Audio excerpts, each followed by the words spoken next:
Hey, welcome back to the podcast. Today's episode is really special because it is a continuation of a conversation that we started in our last episode. In our last episode, I got to introduce you to one of my favorite people in the world, Shane Kitchen, my husband. And he shared more about what his experience has been with growing and giving flowers, how it's impacted him, what he's got to witness, the effect of giving flowers to people. And you get to hear a little bit more of our backstory in how we first met and came to be, and goals and hopes and dreams that we had for our family, and how Growing Kindness kind of grew out of that. Today, in this episode, which is brand new, we've never done something like this. We've never taken an interview and split it into 2 episodes. But as the conversation unfolded with Shane, we realized that there were so many twists and turns in the story and the conversation that we didn't want to cut any of it out. We wanted to bring it all to you. And so that is why today I'm so excited to get to share with you the second half of our conversation. In this part of the conversation, Shane really shares more of his experience getting to be behind the scenes and witnessing and supporting Growing Kindness, growing from just this thing that we did in our community to the organization that we are now, to becoming a 501c3, to the impact and growth that it has had and where it's at now. He shares some unexpected surprises and really takes you kind of behind the scenes, what that process and journey has been like for us as a family. So I'm so excited to bring the second half of this conversation to you today.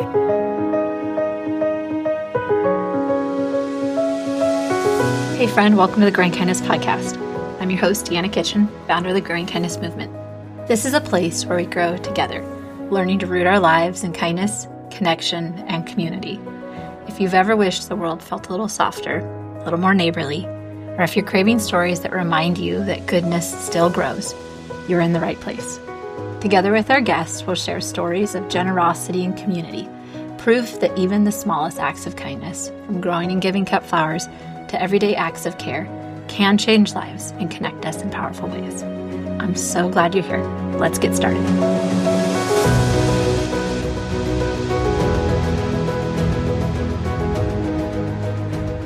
This season is made possible by Heirloom Roses, our Season 2 sponsor. We're deeply grateful for their generosity that helps carry the Growing Kindness mission forward and makes these stories possible. Before we jump into the podcast today, I want to personally invite you to something really special that's happening soon. If you've ever listened to this podcast and thought, man, I wish I could just sit around a table with people like this, that's exactly what the Growing Kindness Retreat is all about. So for 2 days this August, we'll gather together here in beautiful Skagit Valley of Washington with the same kind of people who you've come to know through this podcast. People who care deeply about kindness and connection and showing up for others. People who are honest and real and vulnerable. We'll spend our days immersed in flowers and beautiful gardens, sharing meals around the table, creating with flowers together, and having those kind of honest conversations that remind you that you are not alone. You know, every time I finish recording one of these conversations, I wish that all of us could just keep on talking. And that's really what the retreat has become, an opportunity to extend the conversations and further the connections. So if you've been feeling a little weary, if you've been longing to slow down, to immerse yourself in flowers and beauty and rest, to create something with your hands, and to spend time with people who just get it, I'd love to save you a seat at the table. You can learn more and reserve your spot using the link in the show notes below. I truly hope that I get to see you here in August. Okay, so I want to kind of come circle back a little bit to the beginning of the conversation. You know, we kind of talked about like our story is a little bit the beginning of Growing Kindness. But the crazy thing is Growing Kindness was never ever on either of our radar. I mean, that was not on the bingo card ever. Like, I think that when we first got married, you know, we had this experience of growing up in really close-knit families. We both gotten to grow up in rural experiences and really close-knit communities, being involved in organizations like 4-H, where like community service and connection is so key. And we knew that we wanted, like really deeply wanted those experiences and those values for our kids and for like how we wanted our family to move through the world. But starting a nonprofit organization was definitely not something either of us ever said, like, hey, you know what we should do? Or that was never even remotely in any part of like those early visions of what our future would look like, or for me personally, like what my dreams were and what I wanted to do. And yet it has been in so many ways in alignment with all of that. And in so many ways for me, this kind of like, it's allowed me to pull together a lot of skills and loves and joys and in a way that nothing else would have. But it definitely wasn't in the cards. It didn't start really overnight all at once. Like we were kind of slowly like getting more and more involved in giving back in our community in different ways. And then it evolved into giving flowers. And then it evolved into like helping people grow flowers. And then it hit the point where it was like, I think the defining moment for me, I don't know if it felt like this for you, was I had gotten a call from Team Flower and they'd asked if I had gotten an interview. I was on their podcast, and in that podcast, Kelly had asked me if I would be a presenter at the next year's conference, which was a big deal, at that time in the flower world.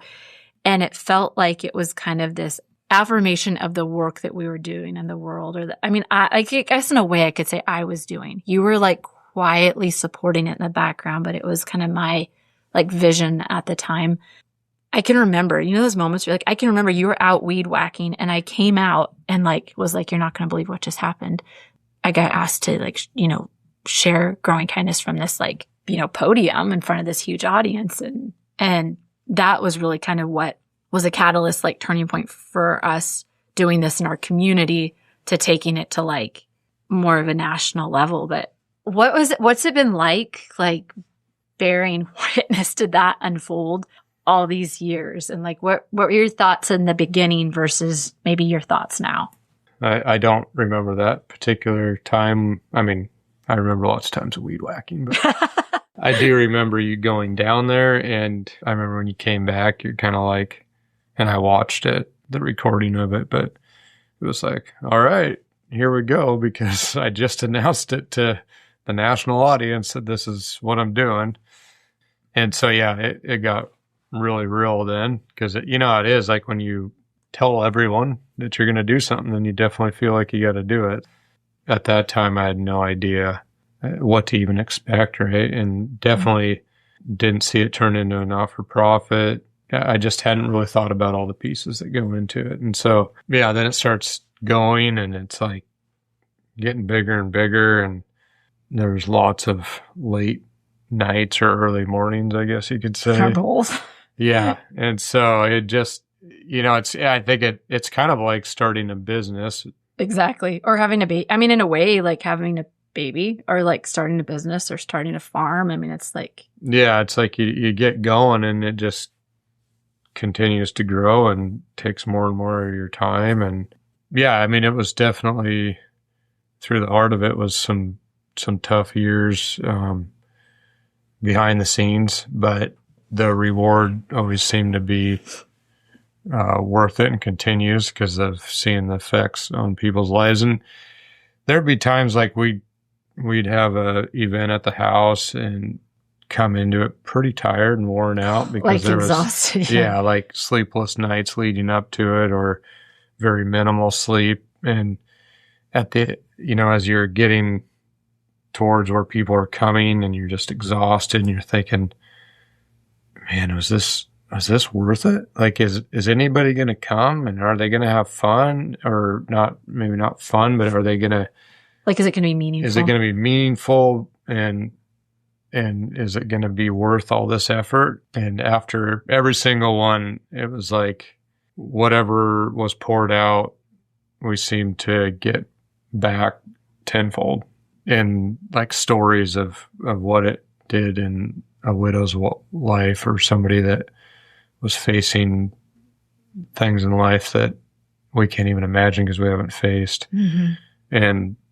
And seeing the way that impacted them and helped them get through tough times. And we still, I mean, obviously that's still going on. Mm-hmm. And what's cool about it is it's growing all over the world and all over our country. And it's, and really like through COVID, it was a great time for it because people were looking for community, and they were looking for ways to help, and it created a lot of beginner gardeners that were able to grow flowers in just the little spaces they had. So yeah, it isn't always easy. It hasn't always been easy. And I mean, it's still to this day has its challenges and its late nights, but, it definitely shaped who we are and has helped us to be better stewards of what we've been given, I would say. You know, anything that you create, there's always the work that goes on behind that only either the person that's creating or the people that are supporting actually get to see. And I don't know. I think maybe that day that I came out, like, so excited, you know, and shared this, that like, hey, we're gonna like move forward, you know, with an official national organization, you know, while with you, I'm like the weed whacker helmet, like up on your head.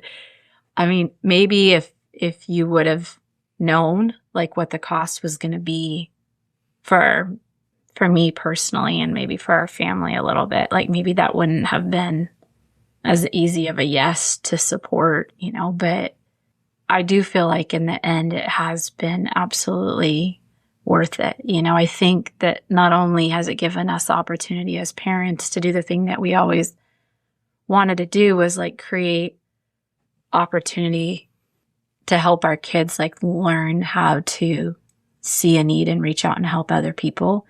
But I hope like as parents that it's also in our like created for our kids this opportunity to see that just like, I mean, I know it's like, I literally don't think we've had a podcast episode where I haven't mentioned this, but like start where you are, use what you have, do what you can. Like for us as a family, like we had the resources to like give away the Dahlia tubers, you know, to help people get started. And we had the luxury, I recognize the luxury and privilege of me forfeiting having an income. Like, you know, for the last 7 years, I volunteered as the executive director, and Growing Kindness wouldn't have existed because we would have never been able to fund it in order to like have the man hours to do the work had we had to like fund the dollars from the beginning. So like as a family, like again, that start where you are, use what you have. Like we had the privilege to get to choose like to live a simpler lifestyle so that we could do that. And I guess what I'm trying to say is I hope that for our kids, like that has sown seeds for them too, to see that like, how do we use what we have to help other people? And I think that's like, I guess that's my hope for what's happened in founding this organization. So now, you know, now we're 8 years in, and it is a new and different season. And I mean, it wouldn't be honest to not say that like, there's definitely been a cost, you know, like, but that's been a privilege for us to be able to give, both financially, like forfeiting an income, but also like being able to donate like all the tuber sales, donate all the tubers that we've donated all the years. Like that's been something that's been a joy to be able to give. I think the part where we started to recognize like where something had to change was that like when it actually like started taking my health and like my ability to like actually be present and like show up in our family, because it was just, the work was so consuming, you know, in so many of those years. But I'm thankful for that experience too, because it's taught us so much. I mean, I've learned so much about myself in it and through it. And I think that we have learned so much about even our marriage in it and through it. And it's brought us to, it's like you have to go, you know, you can't go around it. You have to go through it.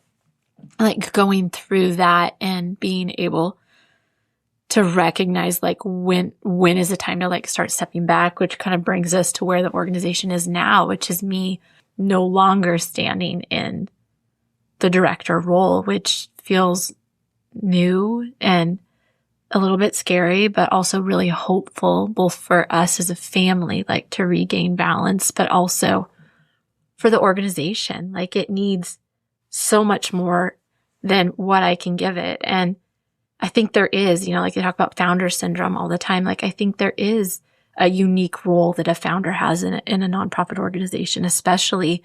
And if you can't like let go of the pieces and allow other people to start pouring in it and carrying it forward. Like it's going to end ultimately suffocating it. So like it just kind of brings us to the season now where we're at. I feel really hopeful and excited about the next season for the organization. I have lots of like visions and dreams and hopes for what Growing Kindness is going to continue to grow into and become. But like, what about you? Like, what are your hopes for this next season of the organization? As your husband, I definitely care about your health. So I'm glad that that you're able to step away in a way that,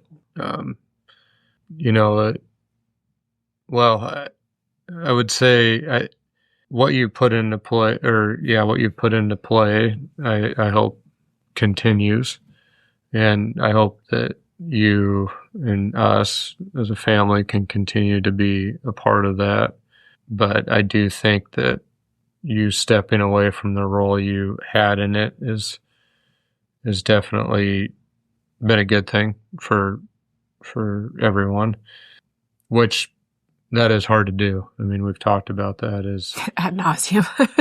Yeah, it's like it was your baby to start with, and so yeah, it's hard to step away. It's hard to let other ideas and things come in, but I think what I'm hoping is that a foundation has been laid that can continue to be built on, and maybe it doesn't always look like the vision you have at that time, but I think like the mission of the project will continue to bring kindness into the world and encourage people to give and with what they have. And I mean, I hope that the podcast continues. I know that that's really, you enjoy that part of it. And so I think there's a lot of great stories out there that haven't been told and need to be told because, we all know that the news in our world is not an uplifting thing to listen to. Mm-hmm. So to have these stories out there of things that have brought joy in people's lives and kindness in communities and a sense of community and encouraging that, I think really people need to be close in their communities and be able to rely on each other and to know that they got each other's backs and that they're going to help each other out. So hopefully that will continue on and those stories will be told. So having been behind the scenes of watching this organization grow and seeing what it's taken to grow it to what it is now, and also getting to see the impact, what's one thing that you wish that people understood about the mission? Well, from my own experience, I think like what I've found and was a surprise to me is what it takes to run an organization like this. Like when it first began, I didn't really realize like the financial part of it. I didn't realize the hours that would go into it. I think, you just see somebody handing somebody a bouquet and making their day, and it's like, well, I mean, how hard's that? But to have it be an organization that functions in a way that can bring resources to people, can bring these stories to people, and the retreat and just all the things. I mean, there's so many things that go into it that you just don't realize. I think it's like kind of like, you show up at a wedding and it's this beautiful event and like everything seems to be great and perfect and you don't realize. And effortless, right? Yeah. And you just don't realize like all that went on behind it, all the hours leading up to that, to get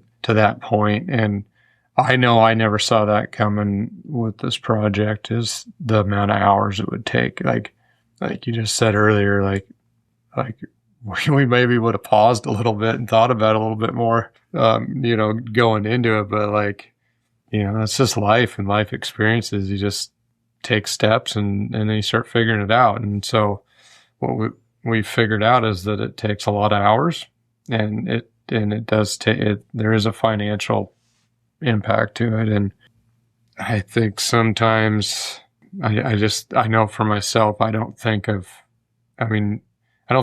the amount of resources it takes to run a not-for-profit. Mhm. And so, and like, there's nobody currently in this organization that takes a paycheck from it. It's like, it's all volunteers.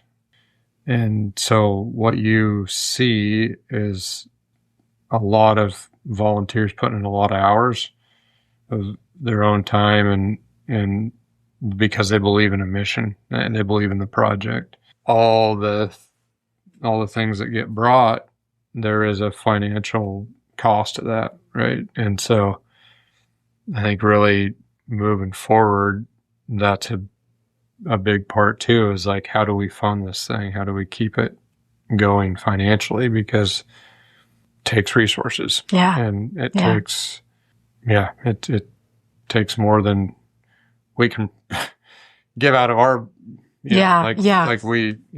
So definitely encourage people in whatever they can to, if they believe in the mission and are able to, the financial support is huge, and it means a lot to the organization, and that's what keeps it going. Yeah, for sure. I think that was the thing that we were completely blind to. I was completely blind to when we started the organization, was just like, I loved what we were doing, and we could live in a way that we forfeited the income. And so it made sense to me just to like be the director, in a volunteer role, which was awesome. And it allowed us to move things forward in a way that we never would have had capacity for at that time had we had to fund that role. Mm-hmm.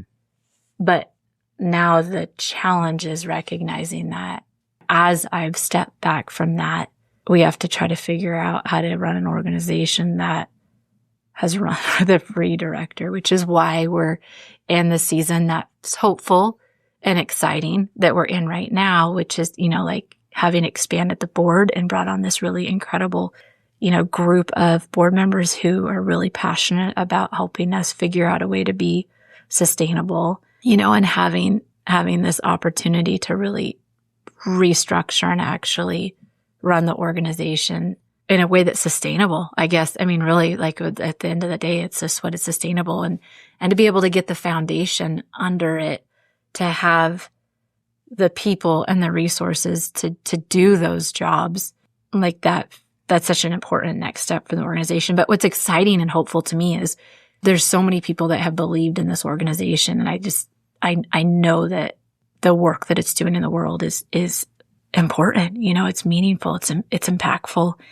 And so I know, like, I believe in my heart of hearts, like those we'll get those pieces figured out, and the support will be there so that it can continue to exist in the world, and not only just exist in the world, like actually continue to reach more people and bring it bring in the people that are missing. Like, one of the conversations that you and I have had for years is like, what is that going to look like when the funding, the stability for the organization is in place, so that the funding, the next step funding can move us forward into launching Growing Kindness Kids. Like, that was always the heart of like why this even started, was like, how do we teach our kids, how to move in kindness in the world? And like Growing Kindness Kids has been just like the hope and dream that we would bring that in the world. But it's just been this, like, I feel like every year it's like the great big pause button. Like, we have to keep hitting pause until we figure out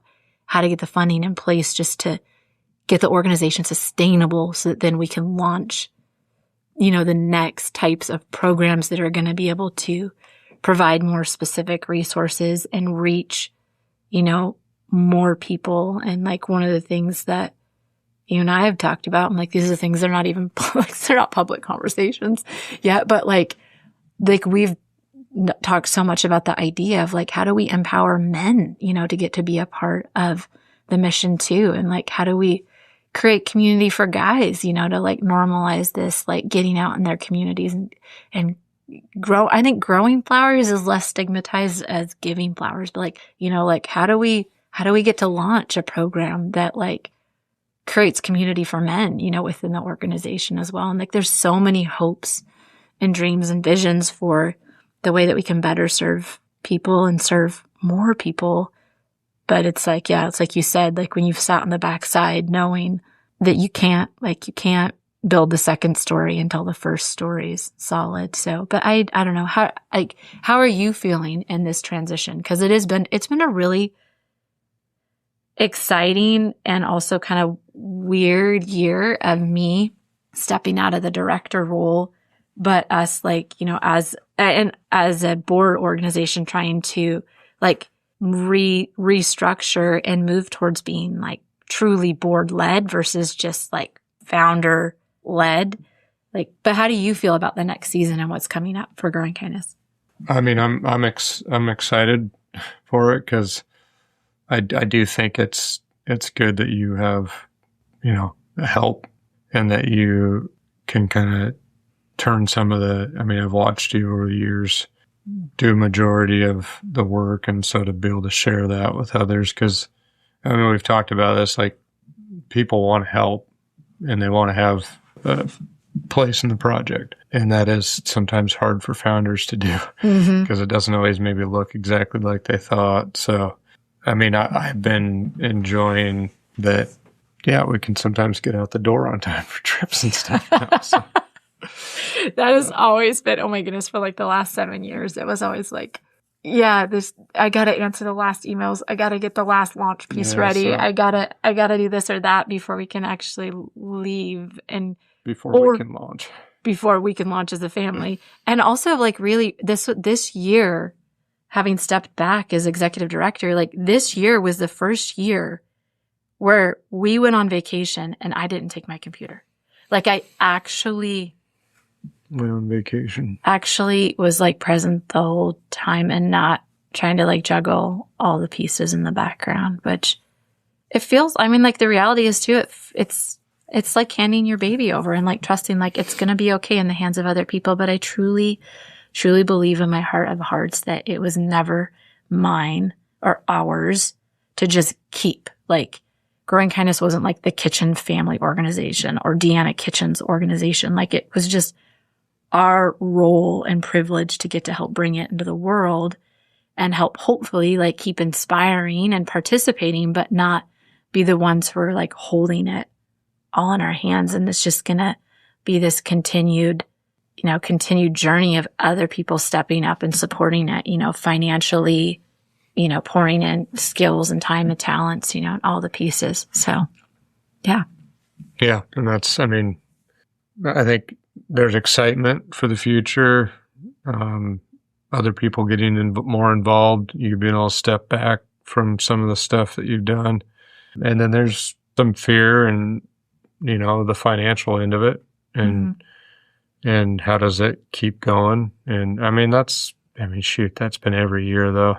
I mean, it's like, it seems like every year there's you know, and I suppose in some ways that's like running a small business is like, can we keep the doors open another year? And so, yeah, I mean, that's probably the biggest fear of the future. Yeah. And yeah, it's the biggest opportunity too, right? Because all it takes is, you know, the right people coming alongside. Not the right people, that's not the right expression. All it takes is people with the right resources to share, you know, that believe in it as much as we do. So, yeah. Yeah, and the more people get involved and see the impact on it, the more they believe in it. And the more people want to give, to continue it on when they see the positive impact it has on people's lives. Yeah, I couldn't agree more. Okay, Shane, before we go, let's do some rapid fire, okay? Okay. All right, you ready? So actually, do I do anything rapid? No. All right. You have been a part of Giving Flowers for so many years now. What is one experience that you've had giving flowers to somebody that really stays with you? We were down in Stanwood at Josephine, and there was an older gentleman in there, and we gave him flowers. I think it was actually a centerpiece, but and he really wanted us to stay and talk, and we did for a little bit, but we were trying to get through all the other ones, and he just wanted us to stay and talk to him, and I think at that point I just realized, like, giving flowers, and I've seen it many times over, that one for whatever reason sticks with me, is that it opens doors to conversation, and it takes down walls, and people, they just feel like they can share, and you can just glean so much, especially from the generation or generations ahead of you. Some of the life experiences they've gone through. Yeah. Least favorite job in the garden? Pulling thistles. Oh, right. Oh, we've had them so bad too. All right. Favorite flower? Favorite flower is I like. Do you have one? I just was telling you the other day, ranunculus. Yeah. Ridiculous. Ranunculus. Ranunculus. Yeah. And peonies. Okay, that's crazy, because actually those are two of my top two as well. I didn't know we shared favorite flowers. Well, it probably is because since you like them, that's what we have, and that's what I know. Right. You have like an exotic, like bird of paradise or something like that. Is your favorite flower? No. What's your favorite task in the garden? I'm putting down compost. Nice. Okay, so also rapid fire. Sort of rapid fire. We're not being very rapid, but it's interesting because really you've been the support gardener, right? Like, I mean, you haven't really like taken on any area of the garden on your own or like picked your own. No, I generally expand the garden and maintain the garden. You're the man behind the scenes. But we're starting to fence the garden, so I feel like we've reached the end. Oh yeah, we really can't expand beyond the fence. I was telling the neighbor the other day. Oh, but can we? But can we? They're like, do you think you got enough gardens? And I said, well, I do, but I don't know if Deanna does. But the good news is we're starting to fence them. Yeah, but I mean, then we just fence new areas, right? Is there a limit to this? I hope so. Do you really, or do you actually love that we have so many growing spaces and so many flowers? I mean, like last night we had people up to the place, and yeah, I mean, it is beautiful, the gardens, and I definitely enjoy sharing those with people. I don't, I mean, not a lot of people have gardens the size of ours, but it is really nice to share and the variety of flowers and stuff. So, but I mean, I'm fine with how much we have now. Yeah. I feel like this year we finally have gotten into, knock on wood, maybe a kind of a maintenance rhythm. So we're not like chronically trying to outrun the weeds. Yeah. So that's good. Even though you maybe aren't the head gardener on our farm, maybe more of this like support gardener. What would you say? I know that you have done enough work in the garden for many years to be able to give some good advice. So what advice would you give to people who are just starting out with a flower garden? Get the best soil you can. Right? Yeah. And even if you don't have the greatest soil, begin to amend the soil. And in a few years, you'll wonder what happened to that nasty old soil you had. Yeah. Yeah. I feel like that's been our experience on the farm. Like when we had so much compact clay, and now we have areas that are actually like thriving. It's a process. It takes time, but it's worth it. Okay. All right. Shane, thank you for sharing all of your experience behind the scenes with Growing Kindness. I think there's, like you said, there's so many things that we get to witness and experience in the world that they maybe look effortless, or maybe we just don't have any idea of actually what's going on behind the scenes. And so it's been, I don't know, cool for me even in this interview to get to kind of see your perspective on behind the scenes, and hopefully just informative and helpful for people to see kind of like what is actually going on behind the scenes and taken, over these last 8 years to get this organization up and running, and the work that it's taken and the cost that it's taken, but also absolutely how richly rewarding it has been as well. So thank you for sharing all of your story and perspective here today. Before we go, there is one question that we always end every podcast episode with. I know you're familiar with this. What is one small act of kindness that someone once shared with you that you still carry in your heart today? Yeah, so the one thing that comes to mind right away is there was a time where we were getting ready to go on a road trip, and it really wasn't even that long ago, and our truck needed a bunch of front end work, and I'm not very mechanical at all. And a friend of ours knew that, and so I think he actually even came over and got our truck and took it to his house, and he doesn't have a shop or something nice to pull it into, but he just parked it out in his front yard, and I think it was in the spring, and so the weather isn't the greatest around here in the spring. It's wet, and he fixed the front end on our truck and had it all ready for us to go on our road trip. And that just meant a lot to me because it was something that I felt like I didn't have the time to do or really the abilities to do. And to be honest with you, I think we might have been getting ready for a dahlia sale. And we were probably running behind. And so I was maxed out on what I could do. And so to have him show up and do that was just awesome. Thank you so much for listening to the Growing Kindness podcast. If today's episode encouraged you, there are a few simple ways to keep growing kindness with us. First, you can join the team. When you become a Growing Kindness gardener, you link arms with like-minded, like-hearted people from all around the world who believe that small acts of kindness really do make a big difference. To learn more or join the team, visit growingkindnessproject.org/gardener. Thanks to the generosity of our donors, membership is free. Another way to get involved is to become a donor. The Growing Kindness movement and this, our podcast, are made possible by the generosity of our donors, kind-hearted people who believe, just like you, kindness matters. If you'd like to support the movement, visit growingkindnessproject.org/donate to make a gift and keep kindness blooming. And finally, if this episode touched your heart, would you share it with a friend? It's one of the simplest ways to spread kindness today. I'm so grateful you're here. Until next time, keep growing kindness, one bloom at a time.